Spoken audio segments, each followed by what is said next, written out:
आकाशवाणी से पेश है खबरनामा।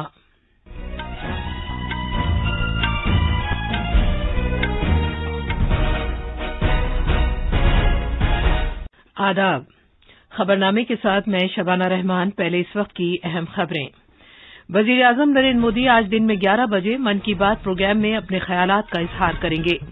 वजीर आजम आज दोपहर बुध भारत की 125वीं सालगिरह की तकरीबात से खिताब करेंगे। बीजेपी एआईएडीएमके के साथ मिलकर तमिलनाडु के आने वाले असेंबली इंतखाबात में हिस्सा लेगी। राज्यसभा के चेयरमैन वेंकैया नायडू ने ऐवान की कार्रवाई को खुशउस्लूबी से चलाने के लिए आज एक कुल जमाती मीटिंग बुलाई है और मुल्कगीर पल्स पोलियो मुहिम का आज आगाज हो रहा है।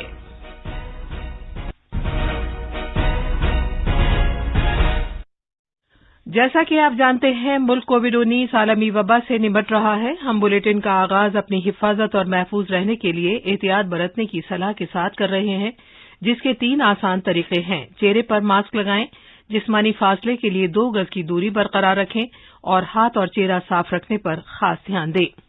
अब खबरें तफसील से। वजीर आजम नरेंद्र मोदी आज आकाशवाणी पर मन की बात के अपने प्रोग्राम में मुल्क और बैरून मुल्क के लोगों के साथ अपने ख्यालात का इजहार करेंगे। ये 73वां माहाना रेडियो प्रोग्राम होगा। इसे आकाशवाणी और दूरदर्शन के तमाम नेटवर्क पर नश्र किया जाएगा। इसके अलावा इसे आकाशवाणी की खबरों की वेबसाइट newsonair.com और news on AIR mobile app पर भी नश्र किया जाएगा। ये प्रोग्राम आकाशवाणी, डीडी न्यूज, वजीर आजम के दफ्तर, पीएमओ और इत्तलात और नशरियात की वजारत के यूट्यूब चैनलों पर भी बराह रास्त नश्र किया जाएगा। हिंदी नशरिये के फौरन बाद आकाशवाणी से इस प्रोग्राम को इलाकाई जबानों के प्रोग्राम में रात 8 बजे दोबारा नश्र किया जाएगा। वजीर आजम नरेंद्र मोदी आज दोपहर 3:15 बजे प्रबुद्ध भारत की 125वीं सालगिरह की तकरीबात से खिताब करेंगे। ये तकरीब उत्तराखंड में मायावती में वाक़ अद्विता आश्रम की जानिब से मुनक़्क़िद की जा रही है। प्रबुद्ध भारत रामकृष्ण ऑर्डर का एक माहाना जरीदा है, जिसे 1896 में स्वामी विवेकानंद ने शुरू किया था।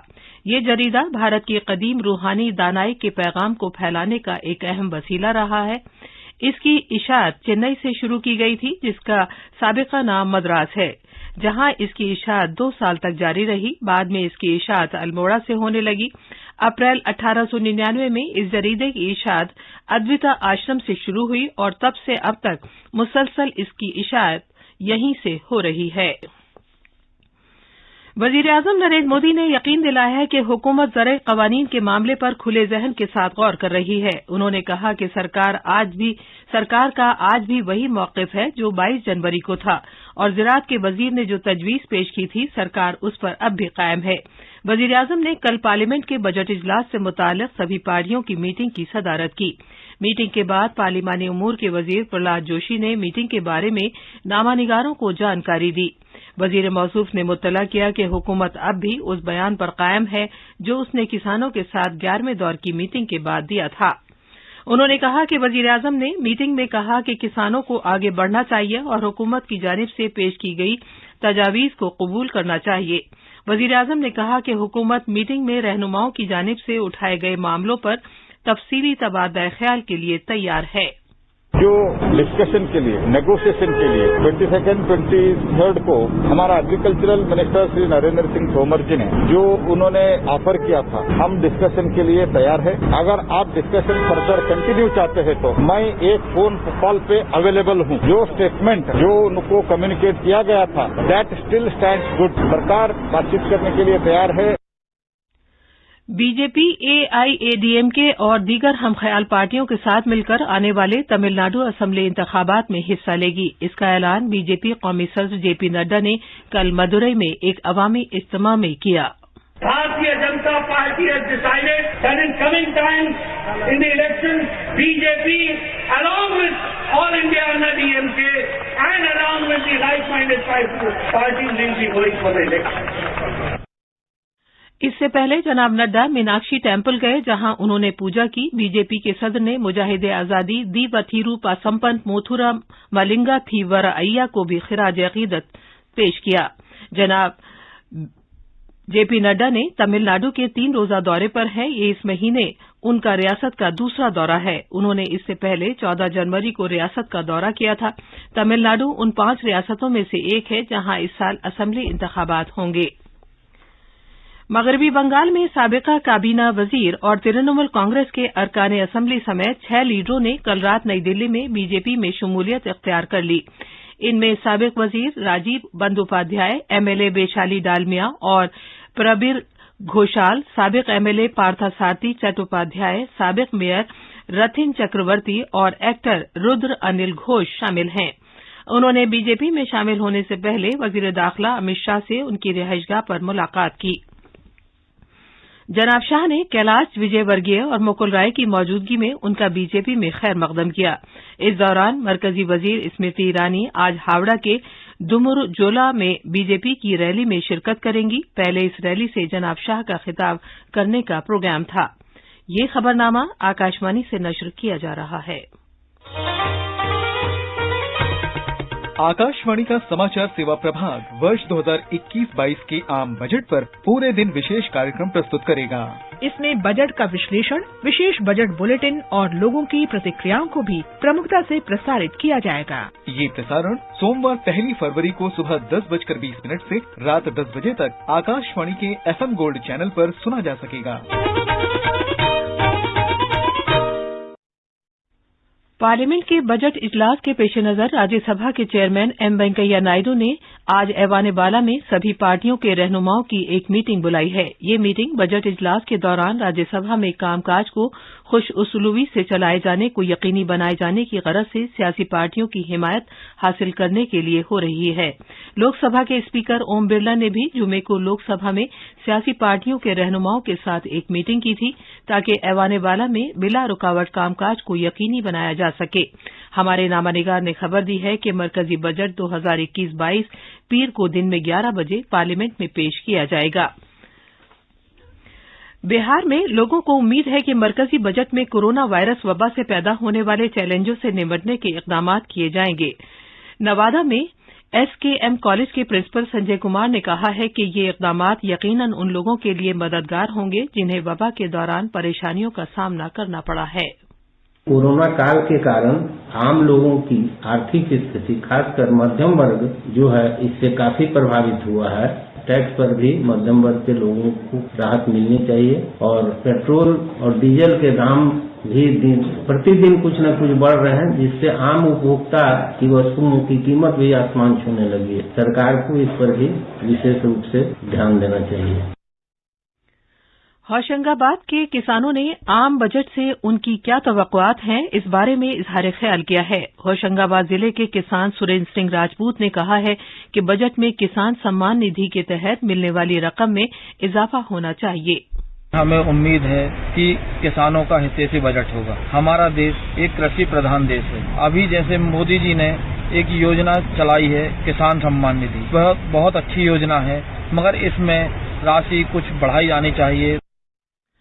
इसी जिले के एक और किसान ब्रिज मोहन चाहते हैं कि उन्हें रबी और खरीफ की फसलों के मुनासिब दाम मिलें। मुंबई के एक सीनियर साइंसदान शरद काले को उम्मीद है कि सेहत के सेक्टर के साथ साथ साइंस की तालीम के लिए ज्यादा फंड मुख्तस किए जाएंगे। वैज्ञानिक जागृति करने के लिए हमें Homi Bhabha science centre for education, ये जो बम्बई में चलती है, उस संस्था के जैसे अनेक संस्थाओं की जरूरत है। कृषि क्षेत्र में हमें प्रोसेसिंग के लिए और अनुसंधान के लिए अभी काफी मेहनत करनी पड़ेगी। उसके लिए बजट की प्रोविजन की जरूरत है। साल 2021 के लिए मुल्कगीर पल्स पोलियो प्रोग्राम आज से शुरू हो रहा है। सदर जमहूरिया रामनाथ कोविंद ने पोलियो की दवा पिलाने के दिन से पहले कल राष्ट्रपति भवन में 5 साल से कम उम्र बच्चों को पोलियो के कतरे पिलाकर प्रोग्राम का आगाज किया। इस दिन को आमतौर पर पोलियो रविवार के तौर पर जाना जाता है। मजीद तफसील हमारे नामानिगार से। पल्स पोलियो प्रोग्राम के तहत 5 साल से कम उम्र के तकरीबन 17 करोड़ बच्चों को पोलियो की दवा पिलाई जाएगी। ये भारत की पोलियो से पाक मुल्क की हैसियत बरकरार रखने की मरकजी हुकूमत की एक बड़ी मुहिम है। प्रोग्राम के तहत सेहत वर्कर 2 करोड़ से ज्यादा घरों में जाएंगे ताकि इस बात को यकीनी बनाया जा सके कि कोई बच्चा पोलियो वैक्सीन से महरूम न रहे। इससे पहले 13 जनवरी 2011 को हावड़ा में पोलियो का आखिरी मामला दर्ज किया गया था और उसके बाद से मुल्क में पोलियो का कोई नया मामला सामने नहीं आया। आनंद कुमार की रिपोर्ट के साथ खबरनामे के लिए वसीम अहमद। प्रोग्राम के आगाज पर इजहार ख्याल करते हुए सेहत के मरकजी वजीर डॉक्टर हर्षवर्धन ने कहा कि भारत समेत पूरे जुनूब मशरकी एशिया के खित्ते को 27 मार्च 2014 को पोलियो से पाक खित्ते का सर्टिफिकेट दिया गया था, जो भारत और आलमी सेहत आम्मा की तारीख में एक बड़ी कामयाबी है। भारत ने अपने आखिरी पोलियो के केस को 13 जनवरी 2011 को भारत में देखा, वेस्ट बंगाल के हावड़ा स्थान पर, और आज जब हम जनवरी 30 को आपके नेतृत्व में इस कार्यक्रम का श्री गणेश कर रहे हैं, तो भारत को पूरे 10 साल यानी पूरा एक दशक हो चुका है जब वो पोलियो को समाप्त कर चुका है। हुकूमत ने कहा है कि मुल्क में अब तक सफ़े अव्वल के 37 लाख से ज्यादा सेहत कारकुनों को कोविड-19 का टीका लगाया जा चुका है। गुज़िश्ता 24 घंटे के दौरान 5,143 सेशंस के दौरान 2,06,000 से ज्यादा अफराद के ये टीका लगाया गया है। राजस्थान 3,26,000 अफराद के टीके लगाकर पहले मुकाम पर है। इसके बाद कर्नाटक, मध्य प्रदेश और महाराष्ट्र का नंबर है। सेहत के सेक्रेटरी राजेश भूषण ने रियासतों और मरकज के जेर इंतजाम इलाकों के साथ कोविड-19 से बचाव की टीकाकारी की सूरत हाल का जायजा लिया। मीटिंग के दौरान उन्होंने रियासतों और मरकज के जेर इंतजाम इलाकों को सलाह दी कि वो कोविड-19 की टीकाकारी से मुस्तफीद होने वालों की तादाद में इजाफा करें। उन्होंने कहा कि बहुत सी रियासतों और मरकज के इंतजाम वाले इलाकों को टीकाकारी के जिम्न में बेहतर कारकर्दगी की जरूरत है। भारत में कोरोना के लिए तीसरी किस्म की वैक्सीन जल्द ही दस्तयाब हो जाएगी। सीरम इंस्टीट्यूट ऑफ इंडिया के सीईओ आधार पूनावाला ने कहा है कि कंपनी ने नोवावैक्स की वैक्सीन कोवोवैक्स की आजमाइश के लिए दरख्वास्त दी है। एक ट्वीट में उन्होंने कहा है कि कोवोवैक्स को इस साल जून में मुल्क में लॉन्च किया जा सकता है।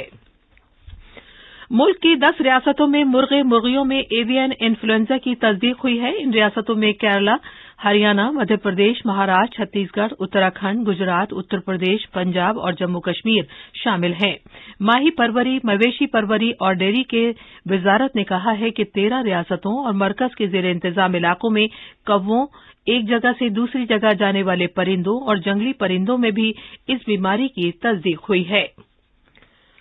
हुकूमत ने कम अज कम इमदादी कीमत स्कीम के जरिए जंगल में पैदा होने वाली छोटी अशिया की मार्केटिंग के तहत इस किस्म की मजीद 14 अशिया को शामिल करने का फैसला किया है, ताकि जंगल में पैदा होने वाली अशिया को इकट्ठा करने वाले कबायलियों को मुनासिब कीमतें और मुआवजा फराहम किया जा सके।